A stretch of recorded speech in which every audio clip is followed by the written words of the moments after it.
Hello what's up दोस्तों, कैसे हैं आप सभी। एक बार फिर स्वागत करता हूं मैं आप सभी का आपके अपने चैनल में करियर भाई में।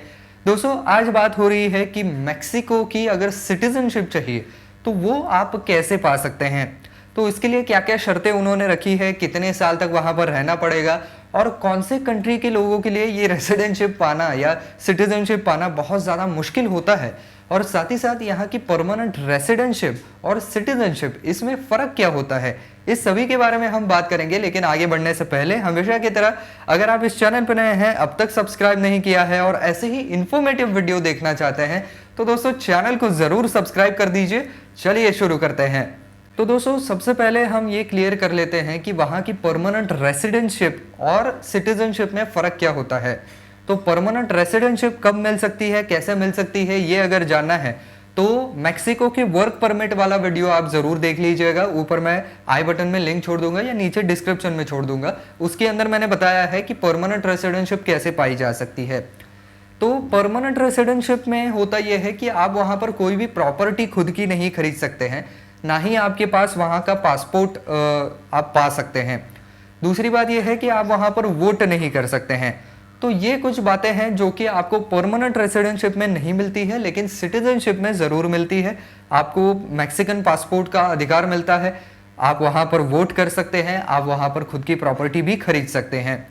तो ये कुछ इसमें फ़र्क ज़रूर आता है। दूसरी बात यह है कि कौन से कंट्रीज़ के लिए ज़्यादा मुश्किल है। तो देखिए कुछ मिडिल ईस्ट की कंट्रीज़ हैं और अमेरिका, यूएस, इनके नागरिकों को मैक्सिको की सिटीजनशिप जो है वो लेना बेहद मुश्किल होता है। अमेरिका की तो विशेष तौर पर, क्योंकि इन दोनों देशों के संबंध जो है वो आपस में बिल्कुल अच्छे नहीं हैं। तो इसकी वजह से कोई अगर अमेरिकन नागरिक है तो उसको मैक्सिको की सिटीजनशिप लेना खासा मुश्किल हो सकता है। अब बात कर लेते हैं कि एक जनरल प्रोसीजर क्या है और क्या क्या उन्होंने यहाँ पर शर्तें रखी हुई हैं। सबसे पहली और अव्वल शर्त तो यही है कि जो आदमी न्यूट्रलाइजेशन के तहत नॉर्मली, जिसके कोई मैक्सिको के साथ कोई टाइज नहीं है, ना तो कोई उसका वहाँ पर रहता है और ना ही वहाँ पर उसने किसी से शादी की है, बस वो वहाँ पर काम करता था और वहाँ पर अब रहना चाहता है, तो ऐसे लोगों के लिए कम से कम वहाँ पर 5 साल तक रहना बहुत ज़्यादा ज़रूरी है। आपको उसका प्रूफ, प्रमाण देना पड़ेगा कि हम 5 साल तक यहाँ पर रहे हैं और मेरे पास यहाँ पर एक स्टेबल जॉब है, मैं यहाँ पर रहता हूँ। ये सारी चीज़ें जो हैं वो आपको वहाँ पर प्रूफ करनी पड़ेगी। दूसरी बात यह है कि बाई डिसेंट आपको मिल ही सकता है, यानी कि कोई अगर कपल है जिनमें से एक व्यक्ति मैक्सिको का सिटीजन है तो उनका आने वाला बच्चा जो है वो मैक्सिको की सिटीजनशिप क्लेम कर सकता है। या कोई ऐसा कपल है जो वहाँ पर वर्क परमिट पर रह रहा है मैक्सिको के अंदर, लेकिन उनका बच्चा वहाँ पर पैदा होता है तो बाई बर्थ उसको मैक्सिकन सिटीजनशिप मिल सकती है। दूसरी बात यह है कि आपको अगर अडॉप्ट कर लिया गया तो भी आप यहाँ पर क्लेम कर सकते हैं। और बाय बर्थ या बाय डिसेंट और मैरिज, ये दो ऐसे कंडीशंस हैं जहां पर आपको 5 साल तक वहां पर रहने की ज़रूरत नहीं होती है। ये टाइम जो है वो 2 साल तक नीचे भी आ सकता है, लेकिन जिनकी शादी हुई है उनको अपना मैरिज सर्टिफिकेट वगैरह वहां पर दिखाना पड़ेगा। इसके अलावा उनकी एक न्यूट्रलाइजेशन की एग्जामिनेशन भी होती है जिसके अंदर सारी ही चीज़ें चेक की जाती है। इसके अंदर मैक्सिको कैसे बना, उसकी हिस्ट्री क्या है, जनरल ज्योग्राफी क्या है, इसके बारे में तो सवाल आते ही हैं। दूसरी बात यह है कि स्पेनिश लैंग्वेज के ऊपर आपकी कितनी कमांड है, ये भी ज़रूर देखा जाता है। वो भी आपको प्रूव करना पड़ेगा कि हमें स्पेनिश लैंग्वेज आती है। इसके अलावा स्पेनिश कल्चर और पॉलिटिक्स के बारे में भी सवाल पूछे जा सकते हैं। अब बात कर लेते हैं कि बाकी कौन सी चीज़ें हैं। तो ऑब्वियसली आपका क्रिमिनल रिकॉर्ड जो है वो भी चेक किया जाएगा कि आपके ऊपर कोई केस क्या इन्वेस्टिगेशन तो नहीं चल रहा है, कहीं आपके ऊपर कोर्ट के अंदर ट्रायल तो नहीं चल रहा है, किसी कोर्ट ने आपको दोषी करार देकर जेल तो नहीं भेजा है। तो ये सारी चीज़ें भी वहाँ पर ज़रूर देखी जाएंगी। अब बात कर लेते हैं जनरल कौन से डॉक्यूमेंट लगेंगे। तो देखिए, अगर आप किसी ऐसे कपल के चाइल्ड हो जो कि मैक्सिको में रहता है, जिनकी शादी हुई है, तो उनका मैरिज सर्टिफिकेट दिखाना पड़ेगा, या तो वो डिवोर्स्ड हैं तो डिवोर्स का सर्टिफिकेट दिखाना पड़ेगा।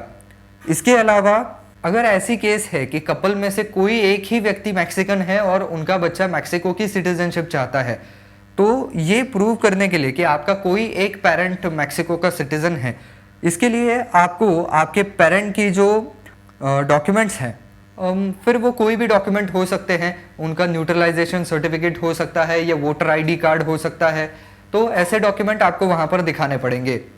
या मैक्सिकन पासपोर्ट अगर उनके पास है तो वो भी चल सकता है। इसके अलावा अगर पेरेंट का जन्म ही मैक्सिको के अंदर हुआ है तो वहाँ का बर्थ सर्टिफिकेट दिखाएंगे तो भी काम चल सकता है। इसके अलावा आप अगर इनमें से किसी भी टाइप में अप्लाई नहीं कर रहे हैं, जनरल न्यूट्रलाइजेशन के लिए भी अप्लाई कर रहे हैं, तो भी आपको आपका बर्थ सर्टिफिकेट ज़रूर दिखाना पड़ेगा, जो कि अपोस्टिल होना चाहिए। और उसका जो ट्रांसलेटेड वर्जन है वो भी साथ में जोड़ना पड़ेगा, क्योंकि अलग अलग देशों से लोग आते हैं तो उनकी नेटिव लैंग्वेज में वो बर्थ सर्टिफिकेट होता है, तो इसकी वजह से उनके लैंग्वेज में उसका क्या मतलब है, ये ट्रांसलेटेड डॉक्यूमेंट भी आपको देना पड़ेगा।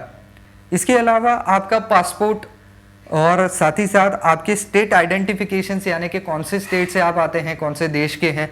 इसके अलावा आपके एजुकेशनल क्वालिफिकेशन के सर्टिफिकेट वगैरह, ऐसी सारी चीज़ें भी ज़रूर देनी पड़ सकती है। इसके अलावा कई सारी कंट्रीज जो हैं वो यहाँ पर आपके हेल्थ सर्टिफिकेट भी ज़रूर देखती हैं कि इस आदमी को कोई कंटेजियस डिसीज़ या फैलने वाली बीमारी तो इस आदमी के शरीर में नहीं है ना, जैसे कि HIV एड्स वगैरह, तो ये भी चेक किया जाता है। और दूसरी बात यह है कि कई कंट्रीज जो है वो विदाउट हेल्थ इंश्योरेंस यहाँ पर जो है वो सिटीजनशिप या परमिट्स नहीं देती हैं। तो यहाँ पर ऐसा लिखा तो नहीं गया है, लेकिन सेफ साइड अगर आपका इंश्योरेंस है, हेल्थ इंश्योरेंस जो कि ओवरसीज में भी चल सकता है, ऐसा इंश्योरेंस है तो ज़्यादा बेहतर रहेगा। इसके अलावा फिर आपको फीस भरनी पड़ेगी, जो कि कॉन्सुलेट टू कॉन्सुलेट अलग अलग होती है, और हर एक देश के नागरिकों के लिए अलग अलग फीस यहाँ पर चार्ज की जाती है। और वो फी भरने का भी आपको प्रूफ देना पड़ेगा, उसकी जो रसीद निकलती है वो भी आप आपके एप्लीकेशन के साथ जोड़ दीजिएगा। अगर आपका एप्लीकेशन जो है वो आगे बढ़ता है तो फिर इसमें तकरीबन 6 से 8 महीने लग जाते हैं। और दूसरी बात यह है कि आपको समय समय पर अगर कोई एडिशनल डॉक्यूमेंट उनको चाहिए तो उसके बारे में भी इन्फॉर्म किया जाएगा, फिर वो भी आपको देना पड़ेगा, तो इससे प्रोसेस और भी लंबी हो सकती है। लेकिन एक बार अगर आपका ये एप्लीकेशन एक्सेप्ट हो गया तो फिर आपको डायरेक्टली वहाँ पर न्यूट्रलाइजेशन सर्टिफिकेट दे दिया जाता है, और इसके लिए कोई सेरेमनी वगैरह नहीं होती है। जिस कॉन्सुलेट में आपने अप्लाई किया है उसी कॉन्सुलेट से आप इसको पा सकते हैं। और दूसरी बात यह है, अच्छी बात है ये, कि जैसे ही वो सर्टिफिकेट आपके हाथ में आ गया आप इंस्टेंटली वहाँ के पासपोर्ट के लिए भी अप्लाई कर सकते हैं मतलब। और जनरली बहुत से लोग ऐसा ही करते हैं, क्योंकि फिर अलग से उसको डॉक्यूमेंट देना और पूरी प्रोसीजर करना ये एक बहुत बड़ा काम हो जाता है। तो लगे हाथ अगर पासपोर्ट भी मिल रहा है तो ज़्यादा अच्छी बात हो जाएगी। बात करें अगर सिटीजनशिप ऑन इन्वेस्टमेंट, तो जनरली मैक्सिको जो है वो फिलहाल कोई भी इन्वेस्टमेंट बेस्ड जो सिटीजनशिप है वो ऑफर नहीं कर रहा है। दूसरी बात आती है ड्यूअल सिटीजनशिप की, तो मैक्सिको तो ड्यूअल सिटीजनशिप को अलाउ ज़रूर करता है, लेकिन इंडिया ही ड्यूअल सिटीजनशिप को अलाउ नहीं करता है। तो कोई आदमी अगर इंडिया से उठ करके वहाँ पर जा रहा है तो उसको इंडिया की सिटीजनशिप रिनाउंस करनी पड़ेगी जब वो मैक्सिकन सिटीजनशिप पालेगा। तो दोस्तों ये है पूरा लेखा जोखा अगर आपको मैक्सिको का सिटीजन बनना है। तो बस दोस्तों आज के वीडियो में बस इतना ही। आई होप ये वीडियो आपको पसंद आया होगा, काम का लगा होगा। तो दोस्तों अगर वीडियो पसंद आया है तो वीडियो को लाइक करना बिल्कुल ना भूले और ज्यादा से ज्यादा शेयर भी जरूर कर दें।